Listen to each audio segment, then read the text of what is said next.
नमस्कार व्यूअर्स, मैं हूं अमीश देवगन और आप देख रहे हैं देश का सबसे प्रामाणिक कार्यक्रम। कल रात से अब तक आपने नागपुर में नफरती हिंसा के कई वीडियोस देखे होंगे, लेकिन मैं आपको जो तस्वीरें आज दिखाने जा रहा हूं वो इस पूरे हिंसा कांड का सबसे सनसनीखेज वीडियो है। और यह वीडियो किसी आम आदमी या आम पुलिस वाले का नहीं, बल्कि खुद नागपुर के डीसीपी निकेतन कदम का है। नफरती भीड़ ने पहले इन पर हमला किया, जिससे इनके हाथ में गंभीर चोट लगी। इसके बाद पीछे खड़ी भीड़ धार्मिक नारे लगाने लगी, जैसे कि इस भीड़ ने कोई महान काम कर दिया हो। आप सुनिए जरा। लेकिन यह तस्वीर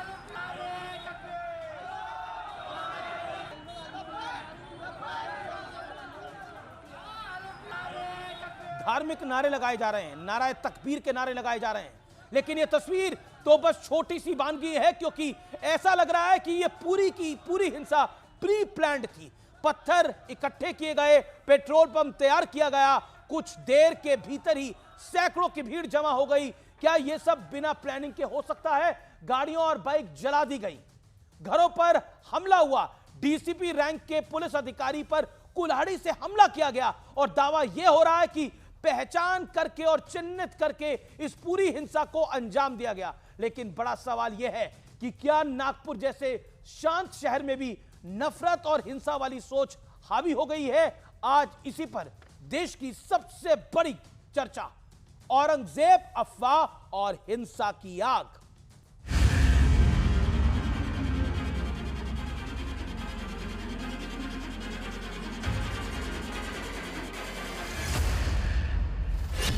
हमले से पहले चेहरा छुपाया,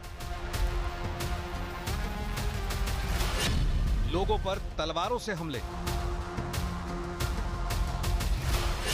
हिंसा में 33 पुलिसकर्मी घायल, 3 डीसीपी स्तर के अधिकारी जख्मी, 1 डीसीपी पर कुल्हाड़ी से हमला,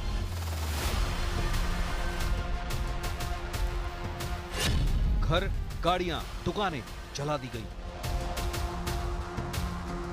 नागपुर में सिर्फ एक अफवाह के चलते हिंसा का नंगा नाच हुआ, लेकिन अब जो खुलासे हो रहे हैं वो बेहद हैरान और परेशान करने वाले हैं। ये पूरा तय किया हुआ सभी विषय है, यानी 2 दुकान हिंदुओं के होंगे और उसके बीच में 2 दुकान मुस्लिम के होंगे, तो सिर्फ हिंदुओं के मकान में घुसे, मुस्लिम मतदाताओं को कुछ नहीं हुआ। सब कैमरे टूटे, बाद में चुन कर वहां तक, उनके घर तक, उनके अंदर तलवार ये वो। सोमवार की शाम एक अफवाह ने तूल पकड़ लिया कि एक प्रतीकात्मक कब्र पर रखी गई चादर जलाई गई, जिस पर धार्मिक चिन्ह था। इसके बाद एक समुदाय आउट ऑफ कंट्रोल हो गया। हमारे ऊपर, हम हिंदू लोग हैं, हमारे ऊपर ये सब चीजें हो रही है, और कब तक है भाईचारे से? ये अगर हमारी दुकान पड़ेगा, हम तो पैसे कमाने के लिए बैठे ना, हमने थोड़ी ना उनकी एक दुकान को कुछ किया है। वो अल्लाह अकबर के नारे लगा रहे थे और घर को टारगेट कर रहे थे। मुझे कम से कम 20-25 गाड़ी फोड़ दिया और हमारी गाड़ी को अंगार लगा दिया। शैतान बहुत ज्यादा शैतान। 3 डीसीपी लेवलचे लोक या ठिकाणी जखमी झालेले आहेत. यातल्या एका डीसीपीवर तर थेट कुऱ्हाडीने वार, सुनियोजित पॅटर्न हा देखील त्या ठिकाणी दिसतो आहे। पेट्रोल बम भी फेंके, पेट्रोल बम बनाना ये तो पूरी तरह ऐसे तुरंत होता नहीं, तो ये पूरी साजिश है। मुख्यमंत्री जो है, मुख्यमंत्री जी को पूछो किसका हाथ है, क्योंकि आरएसएस का मुख्यालय वहाँ है। इतिहास के गड़े गड़े मुर्दे उखाड़ करके आप नई नई कहानियां गढ़ रहे हो, लोगों के अंदर जहर बोने का काम कर रहे हो, समाज के अंदर नफरत मत बोइए। गवर्नमेंट प्रोवोकेटिव स्टेटमेंट्स दे रही है, अपनी जिम्मेदारी का एहसास भी नहीं है कि वो मंत्री हैं, मुख्यमंत्री हैं। ओवैसी सरकार पर भड़काऊ बयान देने का आरोप लगा रहे हैं, लेकिन सवाल है कि क्या हिंसा के लिए पत्थर, पेट्रोल बम और भीड़ अचानक ही प्रकट हो गई? वैसे भड़काना और उकसाना क्या होता है, इसकी भी वानगी देख लीजिए।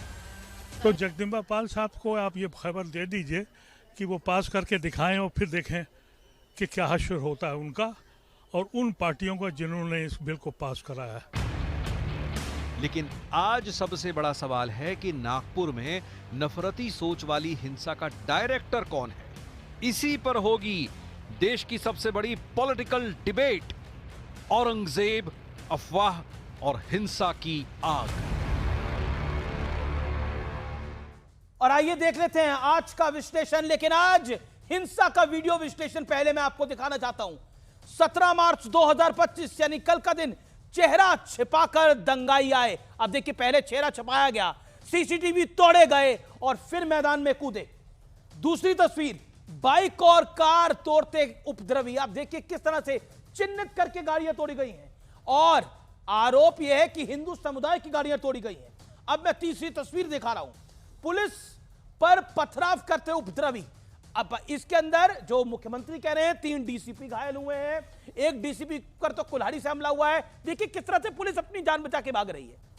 आप देख सकते हैं किस तरह से पुलिस पे अटैक किया जा रहा है। यह तीसरी तस्वीर है। चौथी तस्वीर, आगजनी किस तरीके से कर रही है, गाड़ियां किस तरह से जलाई गई हैं, मोटरसाइकिलें किस तरह से जलाई गई हैं। ये बड़े सारे आरोप हैं। आपने एक प्रत्यक्षदर्शी को सुना, वो कह रहा था क्रूर थे, इस तरह से आए ये लोग, क्रूर थे जो करने के लिए आए। ये चौथी तस्वीर है। लेकिन ऑन ग्राउंड सबूत क्या क्या है आपको बता देता हूं मैं। प्री प्लानिंग वाला, हिंसा के लिए अचानक इतने पत्थर और पेट्रोल बम कहां से आए। हिंसा के लिए चंद घंटों के भीतर इतनी भारी भीड़ कहां से जमा हो गई, यह बड़ा पॉइंट है। इसके बाद एकनाथ शिंदे, मोमिनपुरा में हमेशा 150 गाड़ियां खड़ी रहती हैं, यह महत्वपूर्ण पॉइंट है। हिंसा के वक्त मोमिनपुरा में एक भी गाड़ी नहीं थी, यानी एक तरह से गाड़ियां 150 गाड़ियां हटा दी गई और सिर्फ एक तबके की गाड़ियों पर अटैक हुआ। क्या किसी को मालूम था कि हिंसा होने वाली है? परवीन दटकरे जो कि एमएलए हैं नागपुर मध्य के, वो क्या कह रहे हैं?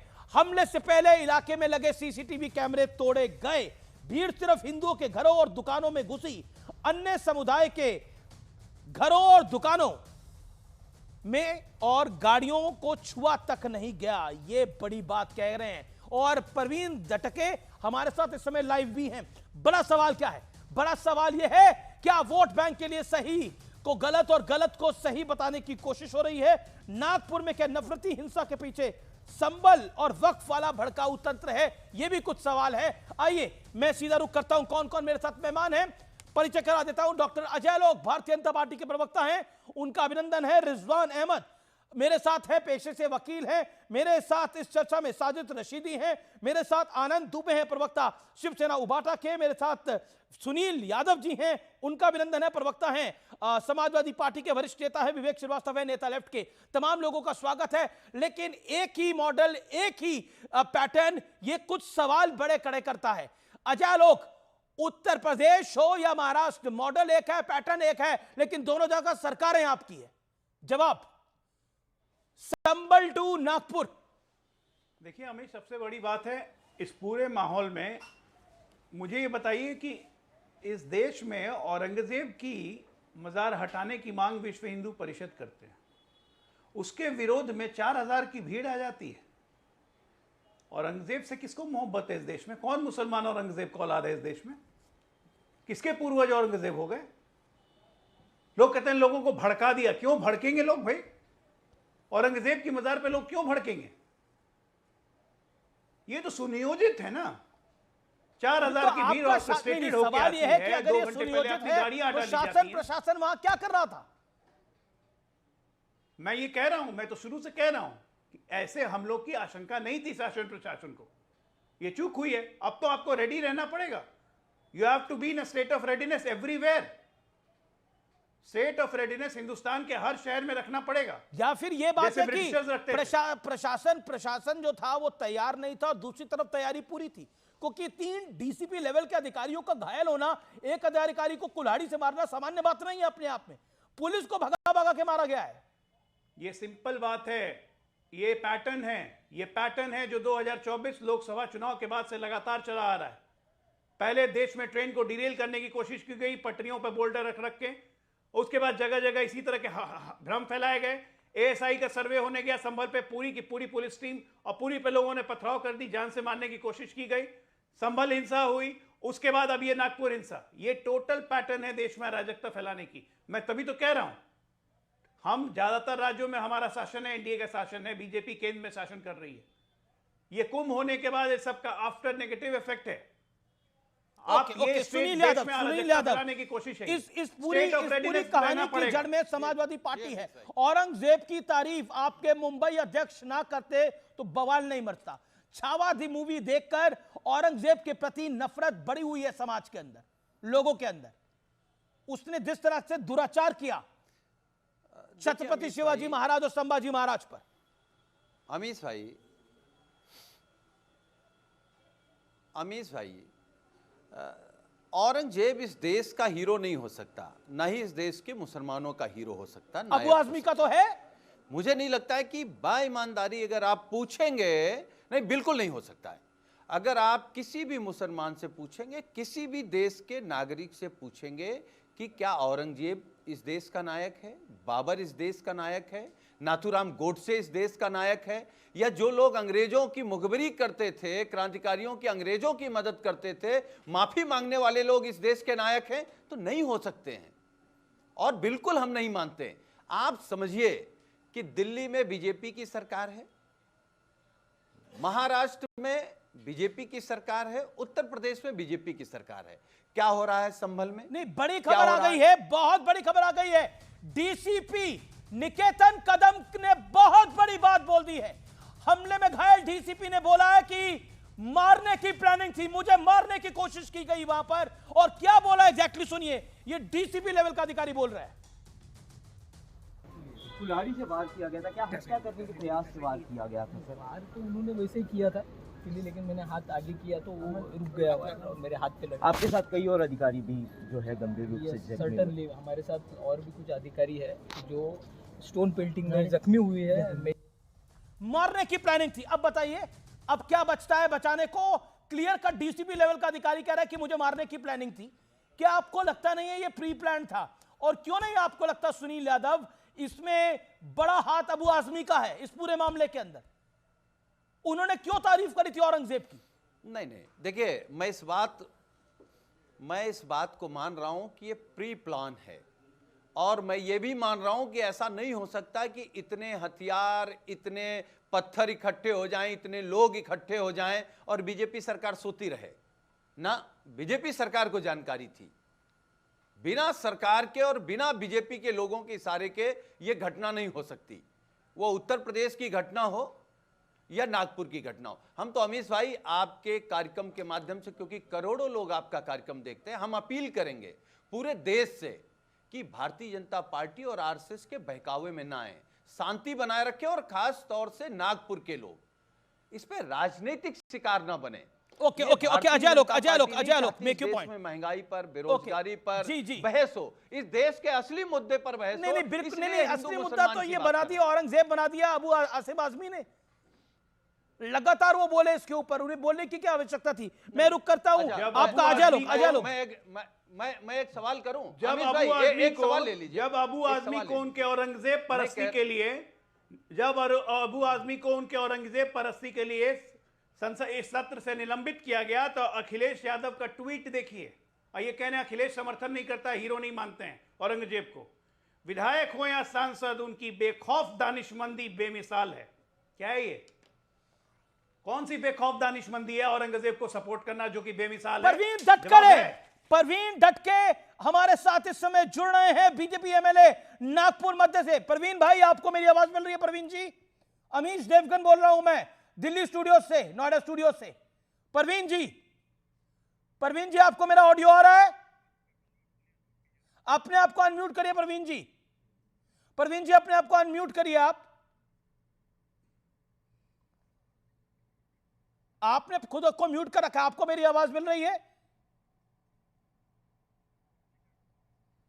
परवीन जी, हम आपसे दोबारा संपर्क करेंगे, आपको ऑडियो हमारे तक नहीं पहुंच पा रहा है। परवीन जी, आपको मेरी आवाज मिल रही है? दोबारा आपको कांटेक्ट करते हैं।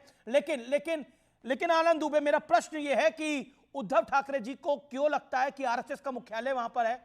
और आप तो लोग तो औरंगजेब के पक्ष में हो गए, आप तो खुद समुद्र में डालने की बात कर रहे थे। संजय राउत आप ही को हिंदू तालिबान कह रहे हैं। अमीश भाई नमस्ते। देखिए, ऐसा है कि जब कल वहां हिंसा हुई, आगजनी हुई, तोड़फोड़ हुई, तो उसमें निर्दोष लोगों को अपमानित होना पड़ा, प्रताड़ित होना पड़ा, उनके घरों में तेजाब की बोतलें, धारदार हथियारों से हमले, 3-4 ज्यादा डीसीपी घायल, 40-50 पुलिसकर्मी घायल, बहुत सारे आम आदमी घायल। स्थानीय नागरिकों का बार बार एक ही टेलीविजन पर कहना था कि जब ये शुरुआत हुई हमने 100 पर पुलिस को फोन किया, हमने कहा कुछ उपद्रवी यहां पर आकर उपद्रव कर रहे हैं, आइए पुलिस भेजिए, हमें बचाइए। लेकिन 1.5 से 2 घंटे बाद ही वहां पुलिस आई। मतलब शाम को जब ये घटना मैं शुरू आपको हुई, रोकना चाहूंगा। तो परवीन 1.5-2 झटके हमारे साथ हैं, बीजेपी एमएलए नागपुर मध्य के। परवीन जी, आपको मेरी आवाज मिल रही है? मैं अमीश देवगन बोल रहा हूं। मुझे मिल रही सर। जी प्रवीण जी, आप मुझे बताइए, उद्धव ठाकरे जी कह रहे हैं कि आरएसएस का हेडक्वार्टर भी वहां पर है। प्रशासन शासन क्या कर रहा था? कल क्या हुआ वहां पर?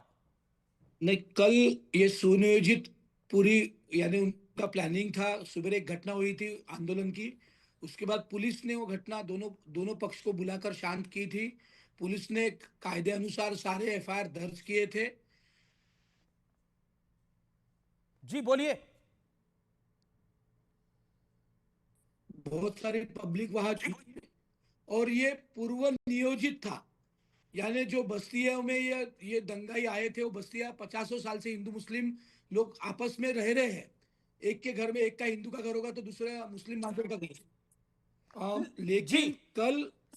लेकिन कल जो घर जलाए गए, गाड़ियां फोड़ी गई, गाड़ियां जलाई गई, महिलाओं के साथ जो बर्ताव हुआ है कल, ओपीडी तक, डॉक्टर की ओपीडी तक नहीं छोड़ी गई। ओके। और अंदर घुसकर हिंदू कैसे जिएंगे, क्या जिएंगे, कैसे जिएंगे, ये सारी बातें कही गई।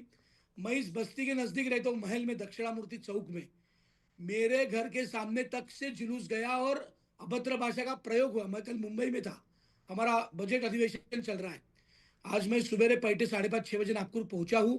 लेकिन नागरिकों से जो बातें मैंने सुनी है, चिटनीस पार्क, राम मंदिर गली, भालदारपुरा, बुद्धू का मीनारा, ये एक आप बड़ी बात बोल रहे हैं। आप ये बात बोल रहे हैं कि महिलाओं के साथ भी अभद्रता हुई है। और आपने एक और बात बोली कि पहले आपने जो बोली, बाइट में बोली, आपने बोला चिन्हित करके गाड़ियां तोड़ी गई हैं, चिन्हित करके घरों पे अटैक किया गया है। क्यों? जिस रास्ते पे हिंदू और मुस्लिम लोग एक साथ पार्किंग करते थे, कल उस रास्तों पे मुस्लिम बंधुओं की गाड़ियां नहीं थी। और जो गाड़ियां मुस्लिम बंधुओं की थी वो उसको हाथ भी नहीं लगाया गया। सिर्फ हिंदू बंधुओं की गाड़ियां जलाई गई, तोड़ी गई और 2 व्हीलर को पेट्रोल डालकर जलाया गया। सिर्फ 2 व्हीलर हिंदू बंधुओं को चिन्हित किया गया। ये बहुत ही चिंताजनक बात है। इसके पहले भी नागपुर में बहुत बार तनाव रहा है, लेकिन इतना द्वेष और इतनी अभद्र भाषा का प्रयोग कभी नहीं हुआ। ये पहली बार मैं देख रहा हूं। और बहुत सारे लोग अपना चेहरा ढके हुए थे। आपने जो स्ट्रीमिंग दिखाई है उसमें आप देखिए, और इतने ज्यादा तलवारें, इतने ज्यादा पेट्रोल बम, पत्थर उस बस्तियों में कभी नहीं थे। मैं वहां से 20 साल नगर सेवक था, अभी मैं 6-7 साल से एमएलए एमएलसी हूँ। लेकिन 50 साल से वहां रामनवमी की शोभा यात्रा निकलती है, 26 का जुलूस निकलता है, लेकिन कभी ऐसा ही नहीं था। बहुत सारे क्यों हुआ ये? क्यों हुआ आपकी राय के अंदर? के देखिए परवीन जी, आपकी राय में ये क्यों हुआ? नहीं, ये प्लानिंग था और ये प्लानिंग के कारण हुआ है। और सभी लोग बहुत सारे वहां 10, 15, 20 बेवारस 2 व्हीलर मिली है। वहां 1-1, 1.5 ट्रॉलियां पत्थर मिले हैं। वहां पेट्रोल बम कांच मिले हैं। ये पूरा सुनियोजित था।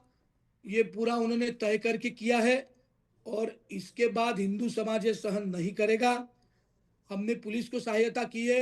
4 डीसीपी इंजर्ड है, किसी का पैर फ्रैक्चर है, किसी के हाथ पे कुरान मारी गई है। महिला डीसीपी तक को छोड़ा नहीं गया है। जी, महिला डीसीपी को भी नहीं छोड़ा गया है। मैं कह रहा हूं महिलाओं के साथ क्या क्या अभद्रता हुई है और सीसीटीवी वहां तोड़े गए हैं। कल का जो भाषा का प्रयोग था वो मैं यहाँ बात नहीं कर सकता। इतनी गलत तरीके से वो भाषा का प्रयोग था। और कोई पार्टी के राजकारण से ऊपर उठकर इस दंगल को देखना चाहिए, नहीं तो पार्टी बाजी में हम ऐसी दंगलों को आप समर्थन करोगे तो इसका नुकसान भारत के नागरिकों को, अच्छा, समाज को, सारे समाज को बहुत सीसीटीवी कैमरे तोड़े गए वहां पर। सीसीटीवी 50 कैमरे तोड़े गए सुबह। तो अगर ये सीसीटीवी कैमरे तोड़े गए थे, जी सीसीटीवी कैमरे तोड़े गए थे, तो प्रशासन अलर्ट क्यों नहीं हुआ? सारे के सारे तोड़े गए। 50 कैमरे तोड़े गए तो प्रशासन अलर्ट क्यों नहीं हुआ? यहाँ दो जगह पर ये दंगा हुआ, 3 जगह पर, 2 जगह पर जो दंगा हुआ वो प्रशासन ने बहुत मुस्तैदी से उन्होंने वो रोका, नहीं तो इससे 100%। जो तीसरी जगह है हंसापुरी, मोमिनपुरा और हंसापुरी, वहां हमेशा तनाव होता है। वहां प्रशासन यदि समय पर पुलिस को रिटेलिएट, समय पर फोर्स भेजता तो हंसापुरी की घटना नहीं होती, ऐसा वहां के नागरिकों का कहना है। माननीय देवेंद्र जी को भी मैंने बोला है, उस तहसील पुलिस स्टेशन के अधिकारियों की भी जांच होने वाली है, लेकिन पहले ये बड़ा इंपॉर्टेंट पॉइंट है, उस तहसील के अधिकारियों की भी जांच होने वाली है, ये इंपॉर्टेंट पॉइंट है। आप हमारे साथ बने रहिए, प्रवीण जी आप हमारे साथ बने रहिए। लेकिन आखिरकार ये पैटर्न, मेरे साथ शिवसेना के आनंद दुबे हैं। आनंद दुबे, आप प्रवीण जी को सुन रहे हैं जो एमएलए हैं, ये एक आप बीती बता रहे हैं, वहां परिस्थिति क्या हुई है, उसके बाद भी आप लोग सियासत कर रहे हैं। उसके बाद भी उद्धव जी ने आज बोला, अब देवेंद्र जाने उसको, आरएसएस का हेडक्वार्टर है, हिंसा कैसे हो गई? मतलब उनको लग रहा है आरएसएस का हाथ है इसके अंदर, हिंसा के अंदर। अमीश भाई, प्रवीण दटके जी हमारे भी बहुत अच्छे दोस्त हैं, नागपुर से ही विधायक हैं।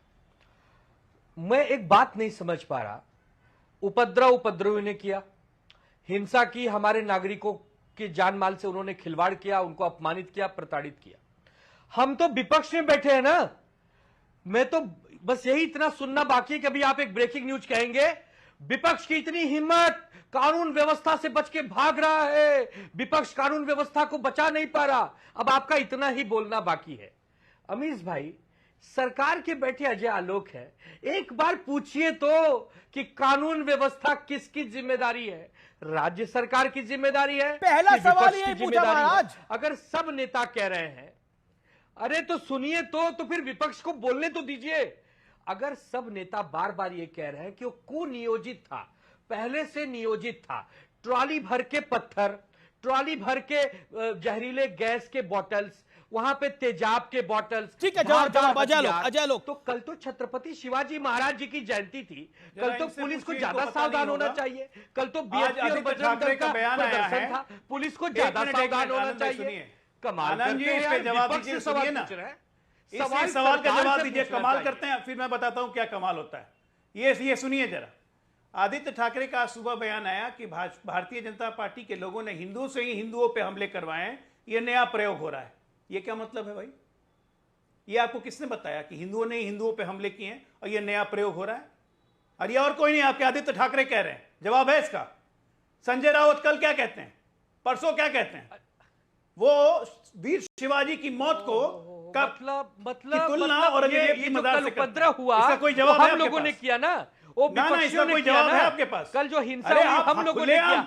आप कल भी मैंने बोला था ना आपको, शिवसेना का नाम बदल के सुन्नी सेना कर लीजिए। आप तो शिवसेना का नाम बदल के सुन्नी सेना कर लीजिए। झटका की बात ही नहीं करते। एक शब्द आपके इन लोगों के खिलाफ नहीं निकल रहा है अमित, एक शब्द नहीं निकल रहा है। बाप रे बाप, कौन है ये दंगाई? तो कितने प्यारे ये वही बाला साहब ठाकरे की पार्टी है, मोहब्बत की बातें, ये वही बाला साहब ठाकरे की पार्टी है, ये वही लोग हैं ना। सेना हो गई है, ये शिवसेना नहीं है। सरकार में बैठे 3 महीना हुआ, सुन्नी सेना हो चुके हैं। महीने में महाराष्ट्र को बोलते हुए शर्म नहीं आती है ये बात? बिहार बनाना चाहते हैं क्या? करवा रहे हो? जैसे पहले लोग कहानियां कहते थे कि ना बिहार जंगल राज हो गया, वैसा हमको बिहार कहां से बनेंगे? नहीं, वैसा बनाना चाहते हैं। बनेंगे बिहार में तो हम लोगों को अच्छे लोगों को सुधार दिए हैं पिछले 20 साल से। आप हम लोग को जंगल राज बनाना चाहते हैं? तो हमारे अपने ही बिगड़ गए। रोज गोलीबारी, रोज मर्डर, रोज अपराधी बेखौफ। देखिए, इसको सामान्य अपराध के साथ मत जोड़िए। देखिए आनंद दुबे, ये इतनी कटसी करिए, कम से कम इसको सामान्य अपराध के साथ मत जोड़िए। सामान्य अपराध नहीं है, टारगेट। देखिए जो विधायक साहब बोल रहे हैं, जो जानकारी आ रही है, जो लोकल्स कह रहे हैं, टारगेटिंग हुई है। रिजवान अहमद, ये अपने आप में ये जो हिंसा का पैटर्न है, इसके अंदर 2 चीजें देखने को मिली है।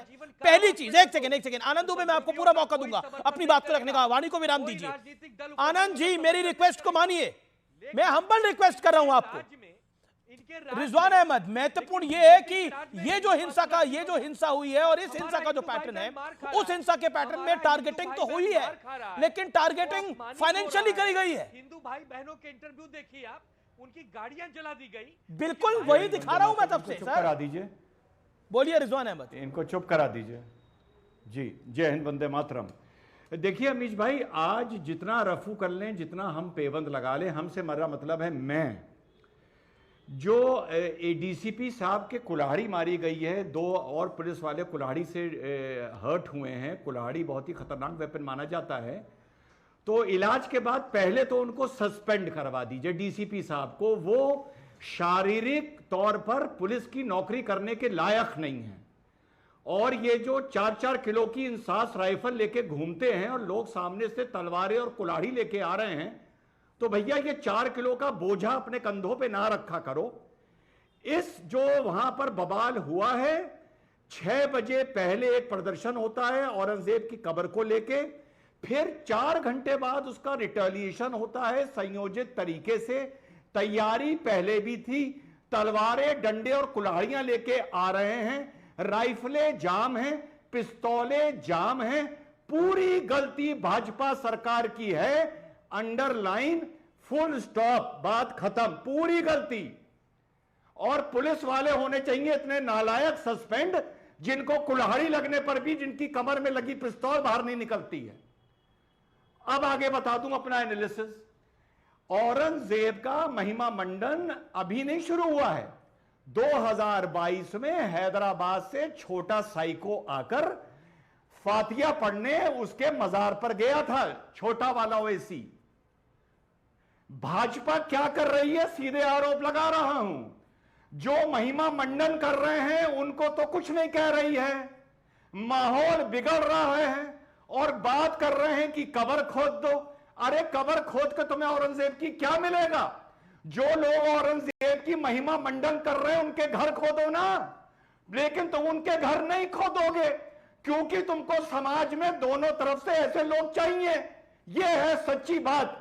और वीडियो यूट्यूब के कमेंट्स में जाकर देख लीजिएगा कितने लोग मेरी बात से सहमत है और कितने नहीं है।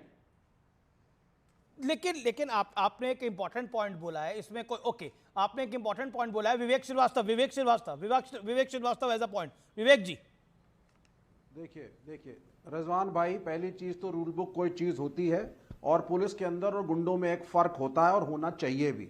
इस चीज को आप थोड़ा समझिए। अरे यार, दूसरी बात, आपने उस प्रदर्शन को कि एक आदमी कुल्हाड़ी, आप सुनिए ना सर, अब मेरा टर्न है, मेरा टर्न है सर, ये गलत है, एक आदमी ये गलत बात कर रहे हैं आप। क्या होगा? अरे कुल्हाड़ी कुलूड़ी मुझे मत सिखाओ यार, मैं भी ब्यूरोक्रेट फैमिली का ही रहा हूँ। हाँ, वो जाहिलियत में मत दिखाइए रिजवान भाई, आप पढ़े लिखे आदमी हैं। एक जब हम फौज को भेजते हैं दंगा कंट्रोल करने के लिए या पुलिस को भेजते हैं, एक रूल बुक है, एक ट्रेनिंग है, उसके तहत ही चीजें चलती हैं। इस तरह से फ्री फॉर ऑल नहीं होता जिस चीज को आप इंस्टिगेट कर रहे हैं यहाँ पे। हाँ, आपने एक बार भी उन हिंदूवादी संगठनों को क्रिटिसाइज नहीं किया जिन्होंने इंस्टिगेट करने की कोशिश करी। पूरे के पूरे जितने लोग यहां बोल रहे हैं सबके सब मुसलमानों पे ही उंगली उठा रहे हैं। बिल्कुल गलत किया, वायलेंस गलत है, कुल्हाड़ी गलत है, पुलिस पे हमला गलत है, लेकिन वो जो प्रवोक करने के लिए, देखिए आप हमेशा दूसरे की रिस्पेक्ट करते हैं कि वो बात बोल रहे हैं। विवेक पहली बार बोल रहे हैं, विवेक अपनी बात को रख रहे हैं। ओके विवेक, आप अपनी बात को रखिए। 50 सेकंड। जब ऑनरेबल चीफ मिनिस्टर खुद कह रहे हैं कि पिक्चर देख करके लोग भड़क गए, नहीं उन्होंने ये नहीं बोला, इनकरेक्ट है, सीएम डिड नॉट से दिस। कौन उठाएगा उस पिक्चर पे? कमाल की बात है, आप कह रहे हैं फिल्म में सच्चाई दिखाई गई है, फिल्म देख के लोग भड़क गए। ये तो सीएम ने नहीं कहा, आप गोवलकर पढ़िए पहले। ये तो मुख्यमंत्री ने नहीं कहा, ये मुख्यमंत्री ने कहा ये मुख्यमंत्री ने कहा कि फिल्म देख के लोग भड़क गए। आप मुझे थोड़ा नहीं, ये गलत है। अब आप अजय आलोक को पूरा बोलने देते हैं, मुझे अच्छा बोलिए विवेक जी, आप बोलिए। हिस्टोरिकली इनकरेक्ट पिक्चर है। इस पिक्चर सर सुन लीजिए, मैं हिस्टोरिकली फैक्ट पे बात करता हूं। गोवलकर को जाकर के सभी दर्शक पढ़ें और पता करें गोवलकर ने क्या लिखा है संभाजी के बारे में। इस पिक्चर में नहीं दिखाया। सावरकर को सभी जाके पढ़ें, अजय आलोक के रोल मॉडल हैं। संभाजी के बारे में क्या लिखा है पढ़ें, इस पिक्चर में नहीं दिखाया। आप इंस्टिगेटिंग पिक्चर अगर बनाएंगे जो हिस्टोरिकली इनकरेक्ट हो, मैं 10 राजा गिना सकता हूं। विवेक बाबू, विवेक जी, अब आपको मैंने 50 सेकंड दिए थे, आपने 1.5 मिनट बोला। आप कह रहे हैं फिल्म का दोष है, फिल्म की एक सेकंड है, इस फिल्म की वजह से लोग पेट्रोल बम और तेजाब बम लेके आए। इस फिल्म की वजह से लोगों ने, एक सेकंड सुनिए ना, बात सुननी पड़ेगी आपको, सुननी पड़ेगी। आपने बोला ना, एक मैं प्रश्न ही पूछ रहा हूं, इस आपके अनुसार इस फिल्म की वजह से लोग तेजाब बम, पेट्रोल बम लेके आए, इस फिल्म की वजह से लोगों ने महिलाओं के साथ अभद्रता करी, इस फिल्म की वजह से लोगों ने इस फिल्म की वजह से डीसीपी के हाथ पे 3 डीसीपी घायल हो गए, एक महिला डीसीपी भी घायल हो गई। इस फिल्म की वजह से लोगों ने लोगों की गाड़ियां जला दी। इसी फिल्म की वजह से एक समुदाय ने एक समुदाय की बाइकें जला दी, उनके घरों में आगजनी कर दी, उनकी दुकानें जला दी। कमाल का लॉजिक है ये तो। संभल में भी फिर ऐसा ही हुआ था। ये जो पूरा बवंडर है, इसके अंदर आप पैटर्न नहीं देख रहे। पैटर्न एक ही है, पैटर्न एक है। आप संभल ले लो, दिल्ली का दंगा ले लो, कोई ले लो, पैटर्न इज वन। एक इकलौता पैटर्न है सिर्फ। रिजवान अहमद, हिंदूवादी संगठन ऐसी फिल्मों के थ्रू इंस्टिगेट करके लॉ एंड ऑर्डर को खराब कर रहे हैं। ओके फिल्म दोषी है, जो नहीं आना चाहिए। ये लोग दोषी नहीं है जिन्होंने ये सब कुछ करा। और इस्लाम पे उंगली okay Rizwan Ahmed, your turn. Rizwan Ahmed, क्या करने गए थे बजरंग दल वाले, विश्व हिंदू परिषद वाले? अमित जी, ये तो उल्टा सवाल पूछा जाए, फिर वो क्या करने गए थे? करने के लिए गए थे। दोनों तरफ से हुआ। ओके क्यों पहुंचे रिजवान अहमद, कौन क्वेश्चन पूछेगा इस पे? तब पुलिस ने क्यों नहीं रोका? विवेक शांत होना पड़ेगा आपको। आपने बोली अपनी बात को। विवेक जी अमित जी, औरंगजेब कहा, इसमें हिस्टोरिकल फैक्ट है, लेफ्टिस्ट ने भी यह लिखा है कि औरंगजेब ने भारत के मूल निवासियों हिंदुओं पे जुल्म किए थे। यह लेफ्टिस्ट हिस्टोरियन ने लिखा है। उन्होंने हुमायूं के बारे में नहीं लिखा, जहांगीर के बारे में नहीं लिखा, शाहजहां के बारे में। चुप रहिए विवेक जी, आप सुनिए। आप अजीब आदमी है यार ये। भी बताएं मुझे, और किताब का नाम भी बताएं। आप जानबूझकर और अरे चुप रहो भैया। दुनिया में आज भी आप जर्मनी चले जाओ, हिटलर का नाजी सलूट मारो तो जेल हो जाती है। दुनिया में इतिहास में गलतियां हुई हैं, लेकिन आगे आने वाली पीढ़ी ने उस पर रिग्रेट किया है, उसके लिए माफी मांगी है दुनिया में। जलियांवाला बाग के लिए ब्रिटेन ने माफी मांगी, हिरोशिमा नागासाकी के लिए ओबामा ने माफी मांगी, पोलैंड से जर्मनी ने माफी मांगी, यहूदियों से जर्मनी ने माफी मांगी। माफी मांगना तो दूर, आप उस आदमी के मजार पर जाके फातिहे पढ़ते हैं और फूल चढ़ाते हैं और फिर कहते हैं कि हिंदू इंस्टिगेट हो रहा है। अरे अगर हिंदू इंस्टिगेट हो गया तो उन सब के जो जाके फूल चढ़ाते हैं उनके घर खुद जाएंगे। घर हिंदू अभी इंस्टिगेटेड नहीं है, शुक्र करो विवेक। जिस दिन हो गया ना, तुम स्टूडियो से खींच के मारे जाओगे, स्टूडियो से खींच के। नहीं ये सब नहीं। ओके यही होगा इस देश में। कौन इंस्टिगेट? सुनिए, नहीं तो आप जैसे लोग अगर इंस्टिगेट करेंगे तो होगा। 70 साल से तो शांति बनी हुई थी, अब नया आप लोगों का इतिहास आ रहा है। राजा को राजा की तरह इवैल्यूएट नहीं करते। औरंगजेब में कमियां थी, वो एक राजा था, उसके 80% एडमिनिस्ट्रेटिव स्टाफ हिंदू था। अगर उसने जजिया लगाया, उसने ज़कात भी लिया है, ये नहीं बताएंगे आप लोगों को, एक तरफा इतिहास बताएंगे आप। मजहब के नाम पर बेवकूफ आदमी इतिहास में उस बंटवारे के अंदर हिंदू महासभा का भी हाथ है, उस बंटवारे के अंदर हिंदू महासभा का भी हाथ है। उस बंटवारे के 1 साल बाद गांधी को भी मारा गया। नाथूराम गोडसे की सच्चाई है। और तुम बेवकूफ आदमी कह रहे हो कि शांति बनी हुई थी। भारत का मजहब के नाम पे बंटवारा हो गया, कह रहे हो शांति बनी हुई थी। लेकिन रिजवान एक second, all audios down, audio Rizwan Ahmed. लेकिन यहां पर कहना है छावा मूवी की वजह से, छावा जो फिल्म बनी उसकी वजह से हिंदू इंस्टिगेट हो रहा है, और छावा फिल्म की वजह से ये पूरा तमाशा हो रहा है। 40 सेकंड रिजवान अहमद। अमीर जी, अबू आदमी ने भी छावा की वजह से ही बोला। अमीर जी 1 मिनट। वर्ल्ड वॉर पर 1000 पिक्चरें बनी, यहूदियों के नरसंहार पे 1000 पिक्चरें बनी, पर फर्क यह है कि जिन्होंने यहूदियों का नरसंहार किया आज वो अपनी गलती का एहसास करते हैं। हिंदू स्मारक इंस्टिगेट होता है कि भारत में जिन लोगों ने मंदिर तोड़े और हिंदुओं को मारा वो अपनी गलती का एहसास नहीं करते हैं, बल्कि हिंदुओं को चिढ़ाने की कोशिश करते हैं। लेकिन इस देश की सेकुलर सियासत तो यही रही है ना रिजवान अहमद, आप हैरान क्यों हो रहे हैं? इस देश की सेकुलर पॉलिटिक्स यही रही है, यही अपीसमेंट इस देश की सेकुलर पॉलिटिक्स का एक बड़ा हिस्सा रहा है। समझो, और इसी सेकुलर पॉलिटिक्स का लाभ हुआ है इस मुल्क में।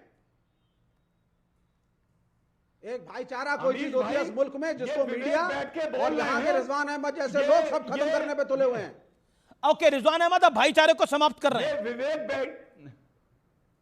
विवेक कह रहे हैं, ये विवेक बैठ के बोल रहे हैं कि देश में सब कुछ ठीक था। अरे देश में 20 लाख आदमी तो 1947 में मर गया। इस तरह से हमारे देश में कभी नहीं लड़े। की बात करते हो? शांत हो जाइए ना, अपनी टाइम पे बोलिए। हुआ था 1925 के करीब, कभी नहीं हुआ ये। अच्छा सुनो, एक मिनट अमीश करते हो, सुनो विवेक अपने आप अपनी ये जो कश्मीर है, 20 सेकंड रिजवान अहमद, देन आनंद दुबे। विवेक अमीश भाई, ये जो कश्मीर है, क्या ये विवेक के हिसाब से हिंदुस्तान का नहीं है? मार मार के हिंदुओं को भगाया गया, क्या सब कुछ ठीक था? मोपला में क्या हुआ, सब कुछ ठीक था? मेरठ, भिवंडी, हाशिमपुरा, आपका जबलपुर, आपका ये सारे जो किस्से हुए, क्या उस टाइम बीजेपी थी? क्या वो दंगे करवा रहे थे? बेवकूफ की बात बैठ के बोलते हैं टीवी पर बैठकर। जी okay Rizwan, you made your point. Rizwan ji, you made your point. Okay, मैं आनंद दुबे और मैं सुनील यादव और अजय आलोक सर, काम होता है दंगे रोकना, दंगे एक सेकंड विवेक जी शांत हो जाइए। Anand Dubey, Sunil Yadav and Ajay Alok on screen, no one else. Okay, Sunil Yadav point ये है मेरा आपसे, और ये प्रश्न है, और हम्बली मेरा ये सवाल है आपसे। देखिए, कोई भी हादसा होता है, कोई भी इंसिडेंट होता है, कोई भी दंगे होते हैं, इंस्टिगेशन नहीं होनी चाहिए, लेकिन 3 जगह पे दंगे हुए, 2 जगह काबू पा लिए गए, लेकिन तीसरी जगह स्थिति बेकाबू हो गई, और वो प्लान्ड था। क्या आपको लगता नहीं है कि अबू आसिम आजमी, क्योंकि आप ही के नेता हैं, उनका एक बयान तूफान की तरह फैला और उसने कहीं ना कहीं इस बवंडर को बढ़ा दिया? देखिए अमीश भाई, मैं एक तो सबसे पहले आपकी तारीफ करूंगा कि भारतीय जनता पार्टी के सारे प्रवक्ता एक तरफ और आपकी बात एक तरफ। और जहां तक सवाल अब्बू हासिम आजमी जी का है, मैं एक सवाल कर रहा हूं आपके कार्यक्रम में। अडवाणी जी जिन्ना की मजार पे चले गए, तो जितनी बार उसके बाद पाकिस्तान ने हरकतें की हैं बॉर्डर पे, या हमारे सैनिकों को शहीद किया है, या जो भी जुर्रत की है, उसके पीछे क्या अडवाणी जी हैं क्या? या मानी प्रधानमंत्री जी प्रोटोकॉल तोड़कर सेवैयां खाने चले गए, तो उसके पीछे क्या प्रधानमंत्री जी को दोषी बता देंगे क्या? अगर दंगा हुआ है, हिंसा हुई है, तो वो गलत है और सरकार को स्वीकार करना चाहिए, जिसकी भी सरकार हो। अगर उत्तर प्रदेश में बीजेपी की सरकार है, महाराष्ट्र में बीजेपी की सरकार है, सरकार पर सवाल है, अगर उत्तर प्रदेश में हमारी सरकार होती, लेकिन ये जो औरंगजेब को प्रोटेक्शन दी जाती है, क्यों दी जा रही है? औरंगजेब और बाबर का क्या काम? आपने औरंगजेब इस देश का नायक नहीं है। तो मैं फिर आपके नेता ने नायक क्यों बनाया? बाबर हो, नाथुराम पहले इस देश के मुसलमान को बाबर में उलझा के रखा, औरंगजेब में उलझा के रखना चाहते हैं। अंग्रेजों के लिए काम करने वाले लोग या इस देश में अंग्रेजों के लिए काम करने वाले लोग जिन्होंने लिखित में माफी मांगा है, उसको आरएसएस और बीजेपी भले नायक मानती हो, देश नायक नहीं मान सकता है। जो क्रांतिकारियों की बुराई करता है उसे देश नायक मानेगा। जो औरंगजेब हिंदुओं पर हिंसा करेगा उसको कोई नायक मानेगा? सीधे तौर पर अगर पहले 50 सीसीटीवी तोड़े गए, अगर पूरी प्लानिंग पहले हो रही थी, तो वहां पर उतनी फोर्स क्यों नहीं भेजी गई? हिंदुओं को मरने के लिए छोड़ा गया, ये सवाल उठ रहा है। अमिश, मैंने आपको शुरू में बोला प्रशासन इसके लिए तैयार नहीं था, किसी ने एंटीसिपेट नहीं किया था। ये प्रशासनिक चूक है कि इस तरह से ऑर्गेनाइज होकर प्लान कर लेंगे। भाई मुझे तो ये समझ में नहीं आता है कि वो उन्मादी भीड़ को आप समझाना, मुझे लगता है ज्यादा आसान है बनस्पत की इस चैनल पर बैठे हुए उन्मादी जयचंदों को, जिनको ये समझ में नहीं आ रहा कि इस देश में क्या हो रहा है। मैंने ओपनिंग में बोला पैटर्न है, आपने बोला पैटर्न है, मैं 24 के चुनाव के रिजल्ट के बाद से बोल रहा हूं पैटर्न है। अराजकता फैलाने की कोशिश है। हमने स्टेट ऑफ रेडिनेस में रहना पड़ेगा हर समय।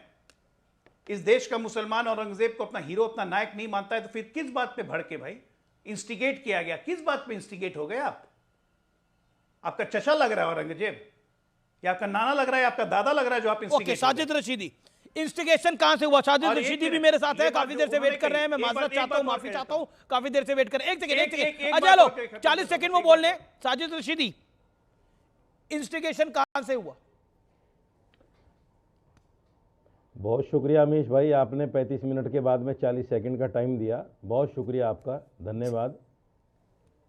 मैं तो ये समझ रहा था कि शायद भूल ही जाएंगे आप। नहीं, ऐसा कैसे हो सकता है, आपको कैसे भूलेंगे। खैर बहरहाल, अभी देखिए, अभी बात हुई औरंगजेब की महिमा मंडन की। लेफ्टिस्टों ने सिर्फ महिमा मंडन नहीं किया, जो राइट विंग के हिस्ट्रीकार हैं उनको भी आप पढ़ लीजिए। जयदेवनाथ सरकार लेफ्टिस्ट नहीं है, इन्होंने भी बाकायदा महिमा मंडन किया है। और अगर आप जाते हैं इस बात पर कि किसने क्या किया, तो मान सिंह और जय सिंह को क्यों भूल जाते हैं आप लोग भाई? सारा कुछ तो उन्हीं का किया धरा है। शिवाजी महाराज के साथ में या संभाजी महाराज के साथ में जो कुछ भी किया, सब कुछ तो जय सिंह और मान सिंह ने किया है। औरंगजेब का तो फरमान चला है ना, करने वाले तो यही लोग थे। नहीं, मैं पूछ रहा हूँ ये जो नागपुर में हुआ है ये क्या हुआ है? ये भी मान सिंह और जयचंद का प्लान था, ये जो हुआ है। और मैं बता रहा हूँ नागपुर में, सुनिए, मैं बता रहा हूँ, सुनिए भाई, सुनिए, मैं बता रहा हूँ। मैं दो दिन नागपुर में था। अभी मैं 13 की रात में आया हूँ नागपुर से। वहां के लोग इतने शांत हैं, हिंदू मुसलमान सब मिलके इतने शांत हैं कि मैंने 13 की रात में, जैसे छोटी होली होती है, मैंने वहां कोई इस तरह की बात नहीं देखी कि लोग पानी फेंक रहे हैं या सड़कों पर उन्माद हो रहा है होली के नाम पर। कुछ नहीं था वहां। होली के नाम पर सड़कों पे कब उन्माद हुआ है? 13 की रात में निकला हूं। कुछ नहीं अरे सुन लो यार मेरे भाई, बात सुन लो यार। जहरीले लोग को लाते हैं आप बिला वजह की बातों को आगे बढ़ाते हो। सुनिए, मैं फिर ये कहता हूं कि ये जो कुछ हुआ है जानबूझकर कराया गया है, और ये विश्व हिंदू परिषद की तरफ से कराया गया है। ओके, जानबूझ के कराया गया है, वीएचपी ने कराया है। ओके, अजय आलोक जवाब। विश्व हिंदू परिषद ने किया। अजय आलोक जवाब। बिल्कुल, मैंने अभी कुछ देर पहले बोला था भी कि वो जो उन्मादी भीड़ है उसको समझाने का कोई फायदा नहीं। उनसे भी ज्यादा जिम्मेदार यहाँ जो आपके चैनल पे बैठे हुए उन्मादी जयचंद। हम लोग जयचंद और मानसिंह को नहीं भूलते हैं, गद्दार मानते हैं उनको। और कोई हिंदू अपना नाम, बच्चे का नाम जयचंद और मानसिंह नहीं रखता है, लेकिन आपके मुसलमानों में अकबर रखा जाता है, औरंगजेब रखा जाता है।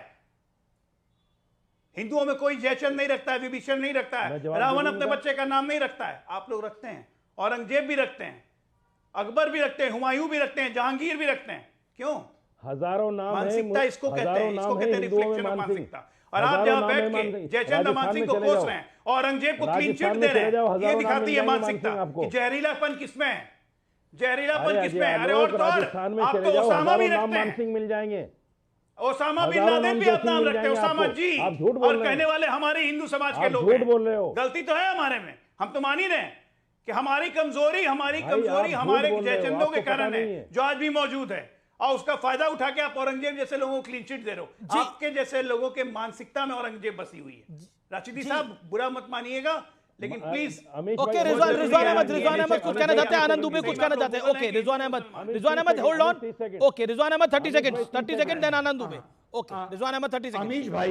अमीश भाई, जो मैंने अपनी बात शुरू करी थी मानसिकता पे करी थी, वो मानसिकता आप नहीं बदल पा रहे हैं, और बीजेपी की सरकार भी बदलने में विफल हो रही है। अब एक छोटी सी बात बताऊं, अभी रशीदी को स्क्रीन पर दिखा दीजिए। दोनों झंडे बंदा हरे लगा के बैठा है, बीच में खजूर उग रहा है। ये अरब और खजूर और अरब के रेगिस्तान से भारी नहीं आ पा रहे हैं। इससे बोलो कि दो तिरंगों के बीच में पीपल का पत्ता लगा लो। भारत की संस्कृति पीपल से जुड़ती है। आप देखो, वो मना कर देगा। उसको अभी भी खजूर से प्यार है, चाहे टीवी पर बैठकर रशीदी जितनी मीठी मीठी बात कर ले। ये है वो मानसिकता जिसका आप लोग रशीदी जी साल की आजादी में कांग्रेस। ओके, बिल्कुल मैं जवाब देने दूंगा। ओके, रशीदी जी बोलिए। मैं जवाब दे रहा हूं जी। देखिए, जिन लोगों की किस्मत फूटी हुई है उनको खजूर नसीब नहीं होती। जिन लोगों की किस्मत फूटी है उनको खजूर नसीब नहीं होती। मैं तो रोजाना इफ्तार में खजूर खाता हूं। क्या बेकार की बात। इनकी किस्मत ये अलग बात है। ओके, ये अलग बात है। ये रोते हैं, आप खजूर खाइए, ताउम्र खजूर खाते रहिए, उसमें कोई तकलीफ नहीं है। खजूर आप खाते रहिए। आनंद दुबे जी को भी भिजवाइए, सबको भिजवाइए। आनंद दुबे, मेरा प्रश्न ये है कि आपको लगता है प्रशासन से तो चूक हुई, लेकिन अब इस पर राजनीति से ज्यादा जरूरी है दोषी पकड़े जाएं। अमीश भाई, आपकी अध्यक्षता में आज ये बहस हो रही है, इतने गंभीर मसले पर बहस है, लेकिन विवेक जी और रिजवान अहमद ने इस विषय को इतना हल्का कर दिया कि तूतू महमद तक बात आ गई। देखिए, मेन प्रश्न जिन पर तो अभी आपने लास्ट में बात किया कि 500 से 1000 उपद्रवी आए, अपराध किए, अभी भागे हैं, उसमें से 70-80 पकड़े गए हैं। अरे पूरे प्रशासन को लगकर उनको धरपकड़ करके दबोच लेना चाहिए। रुकेंगे एक अंतराल के लिए।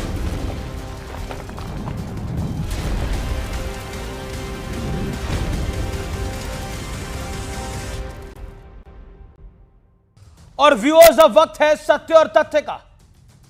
वो दिन और थे जब भारत दूसरे देशों से मिली इंस्ट्रक्शंस के आधार पर अपने एक्शन और रिएक्शन तय करता होगा। आज का भारत दहाड़ना सीख गया है, दुनिया के सो कॉल्ड ठेकेदारों को आईना दिखा रहा है, उन्हें सबके सामने एक्सपोज भी कर रहा है।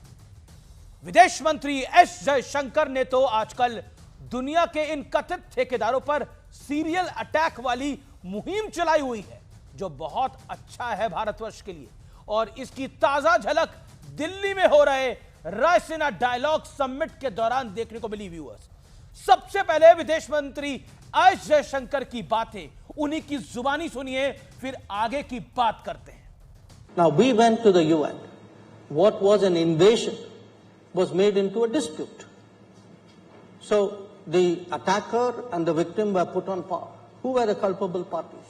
UK, Canada, Belgium, Australia, USA. Kashmir पर दुनिया के कथित बड़े और जिम्मेदार देशों की हिपोक्रेसी का इससे बेहतरीन और सटीक विश्लेषण शायद ही पहले कभी हुआ होगा, क्योंकि यह बात हम सभी जानते हैं कि 1947 में पाकिस्तानी सेना ने कश्मीर में घुसपैठ कर भारत के खिलाफ युद्ध छेड़ दिया था। तत्कालीन प्रधानमंत्री पंडित नेहरू शिकायत लेकर संयुक्त राष्ट्र पहुंच गए थे, तो संयुक्त राष्ट्र ने जम्मू कश्मीर में युद्ध विराम लागू करने को कहा। नतीजा यह हुआ कि हमलावर यानी पाकिस्तान सीज फायर होने तक कश्मीर के जिस हिस्से तक पहुंचा था, आज भी उसी हिस्से पर कब्जा जमाए हुए है। वो पीओके सुनते हैं ना आप, ये वही है पीओके, पाकिस्तान ऑक्युपाइड कश्मीर। संयुक्त राष्ट्र कितना संयुक्त और कितना तटस्थ है, विदेश मंत्री एस जयशंकर ने इसकी पोल पट्टी पूरे बाजे गाजे के साथ, ढोल नगाड़ों के साथ खोल दी। उन्होंने कहा, दुनिया को आज एक मजबूत संयुक्त राष्ट्र की आवश्यकता है, लेकिन मजबूत संयुक्त राष्ट्र के लिए निष्पक्ष संयुक्त राष्ट्र का होना बेहद आवश्यक है। कुछ ऐसी बात प्रधानमंत्री मोदी ने भी कुछ साल पहले कही थी, क्योंकि अभी तक तो वहां जिसकी लाठी उसकी भैंस वाला विधान चलता है संयुक्त राष्ट्र में। अमेरिका 9/11 के बाद अगर अफगानिस्तान, इराक, सीरिया में बम बरसाए तो संयुक्त राष्ट्र शुतुरमुर्ग की तरह से रेत में दबा लेता है। यह सत्य तथ्य है। लेकिन एक वो दौर भी था जब भारत पाकिस्तानी गोलाबारी का जवाब देता था, तब भारत को शांति का पाठ पढ़ाने की कोशिश यही संयुक्त राष्ट्र करता था। आतंकी हमलों और बम धमाकों को लॉ एंड ऑर्डर की समस्या बताकर खारिज कर देता था। प्रधानमंत्री नरेंद्र मोदी शायद दुनिया के पहले और इकलौते ऐसे नेता हैं जिन्होंने संयुक्त राष्ट्र के मंच पर खड़े होकर संयुक्त राष्ट्र को ही खरी खोटी सुनाई थी। याद करिए और सुनिए एक बार। 70वीं वर्षगांठ मनाई जा रही है, लेकिन अभी तक यूनाइटेड नेशन टेररिज्म की डेफिनेशन नहीं कर पाया। संयुक्त राष्ट्र वो टूथलेस डॉग है, सही सुना आपने, टूथलेस डॉग है जो देखता तो सब है लेकिन करता कुछ नहीं है। इसलिए हमें अपनी विदेश नीतियां हमारे लोगों के फायदे में ध्यान में रखते हुए बनानी चाहिए, अपने मुल्क को, अपने देश को फायदे में रख के बनानी चाहिए, और बन रही है। मोदी सरकार ऐसा करना शुरू भी कर चुकी है। रूस और यूक्रेन के बीच युद्ध शुरू होने के बाद भारत रूस से ईंधन यानी जिसे फ्यूल कहते हैं वो खरीद रहा था, वो भी तब जब यूरोप से लेकर खाड़ी देशों तक और खाड़ी देशों से लेकर अमेरिका तक सभी ने भारत पर दबाव बनाने की कोशिश की। लेकिन भारत ने साफ कर दिया कि भारत की पॉलिसीज अब भारतीयों के लिए होंगी, और यही है नया और ताकतवर भारत जो आज अपनी शर्तों पर दुनिया से डील कर रहा है, और यही आज का सत्य और तथ्य है।